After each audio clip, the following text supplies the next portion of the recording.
Hello, this is a little bit strange because probably you have already seen a video of me and I said it was December, but it wasn't, and well, it was, and now it's February and things are going a little bit slower than I wanted.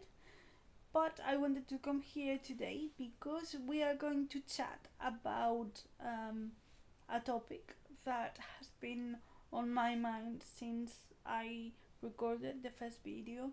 So it's one of the topics I wanted to chat with you today. I think I already did in the first video, but I don't remember quite correctly. That my idea this time around is do less focus videos, not less, but organize myself in a way that even if I didn't finish books or I didn't have enough books to review, I could sit down actually and properly give you a chit chat kind of type of video. So for this time around, as it is the second week I do this, and I said before it is February, I want to chat about a topic that made me feel a little bit unsure about going back to this place, to the channel. The topic I'm going to discuss today is how reading has changed since I originally opened this channel up until now, in my personal experience. So for a little bit of context, when I actually sit down and started the channel back in, I think it was 2016 or 2017, some kind of, I think it was 2016 actually.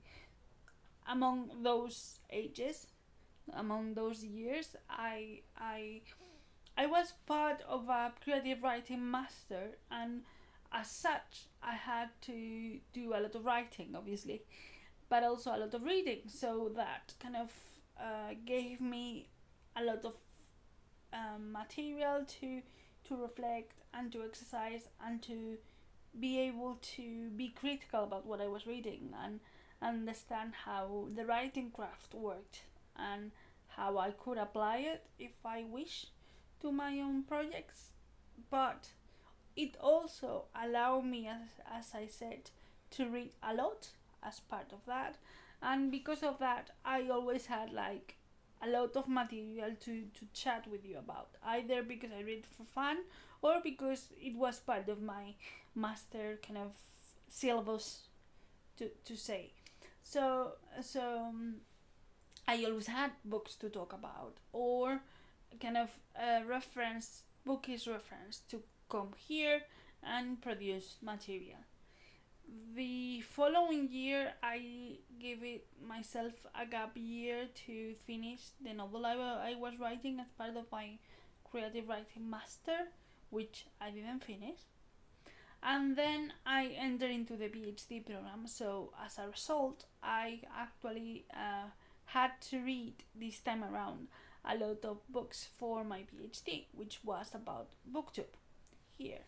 So as fun as that was, being a person who had to actually read a lot about kind of technical stuff, methodological stuff, that was not something I could bring here as kind of fun thing to talk about. It was not boring, but I get that not a lot of people want to talk about the articles I read for my thesis. And also it's very, very niche, and it didn't, that kind of content didn't match very well with the previous content or the kind of content I wanted to bring. Also, if I had to read a lot of for my thesis, for building up my thesis, I didn't have energy or excitement for reading for pleasure as much as I like reading, or as much as I wanted to read for pleasure, because my brain was tired of reading so much. So I ended up being not very constant, and as a result I'm coming back later when I feel like I my brain is less tired of reading, and I have read a lot, but I want to go back into reading, or if not into reading because I'm already reading, I want to go back into filming and producing content. So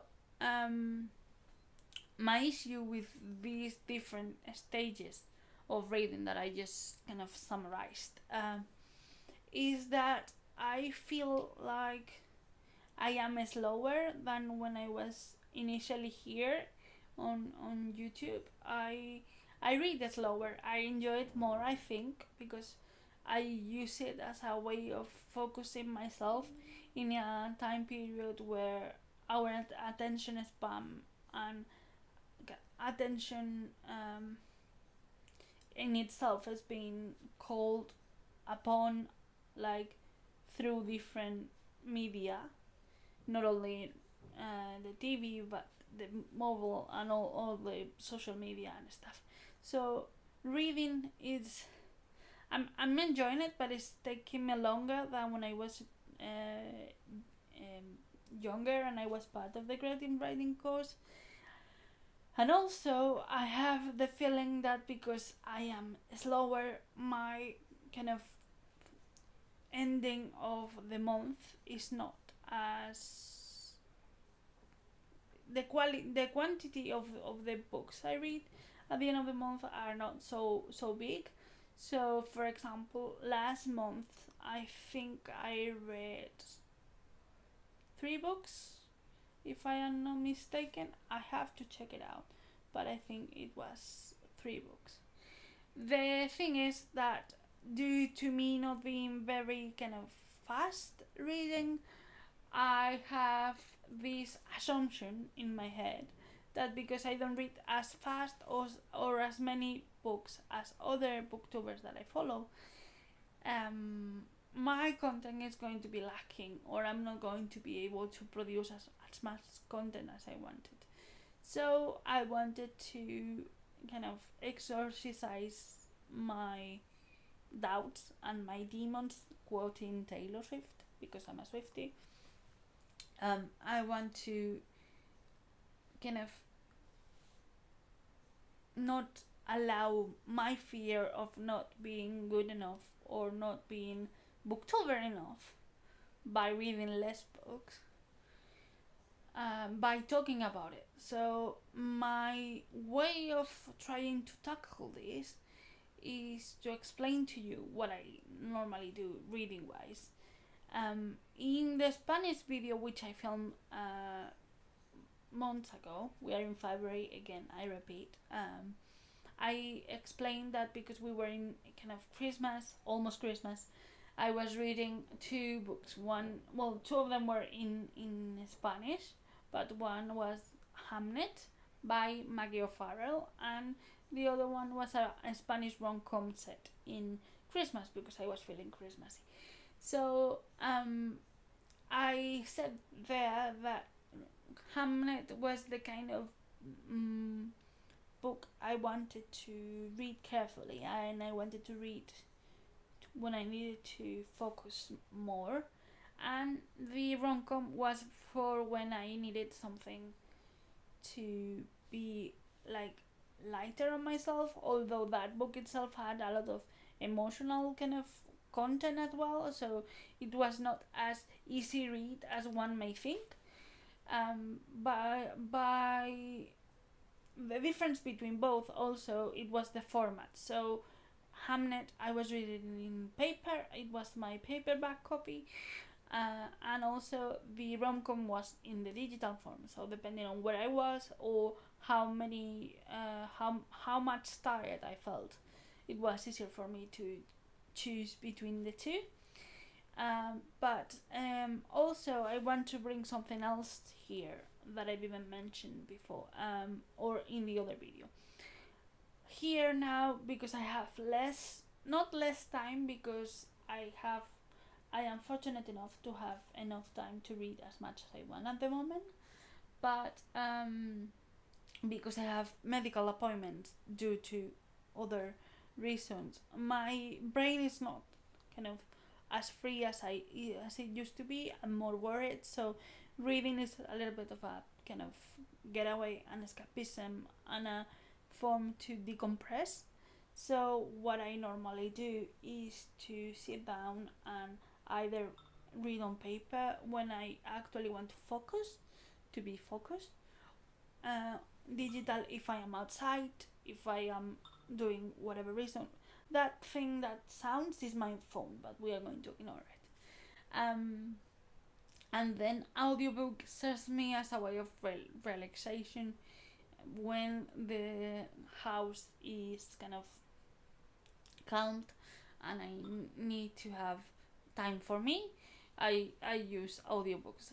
So for example, because we are in February, I started these past 2 days. I started on audiobook to Sir Philip with Love by Julia Quinn, which is part of the Bridgerton saga.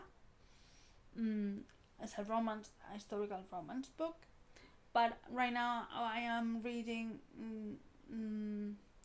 Donde no mueren las flores by Maeva Nieto, who is a Spanish author, and she wrote this book actually about witches and warlocks in Valencia, an area of Spain. And also I am reading The Love Hypothesis by Ali Hazelwood. I'm sure I'm saying it wrong, again because it's February. The thing is that I have those three formats following what I just said, like one when I need to focus, one when I'm outside, and one when I actually need to calm myself down. It doesn't always rotate like that, but that's the kind of strategy that I'm following right now. Probably I will change, or it will change throughout the year, because for example previously to Sir Philip with Love, I was reading Yellowface by R.F. Kuang, which it was not a proper relaxing type of book, but I really enjoyed it and I gave it 5 stars.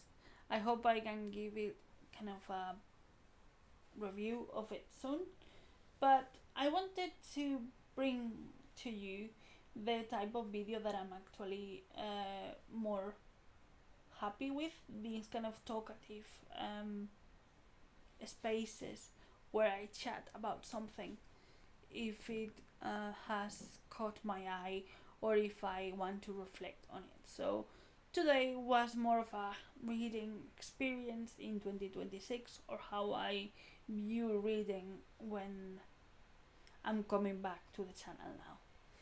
So this is everything I wanted to talk to you about today, I think. Let me know how you read, or how you manage to read throughout the year. For example, this year, you follow a system like I do, or you just are a mood reader, or you just read digitally. Tell me what you do. I want to know, and I want to learn as well.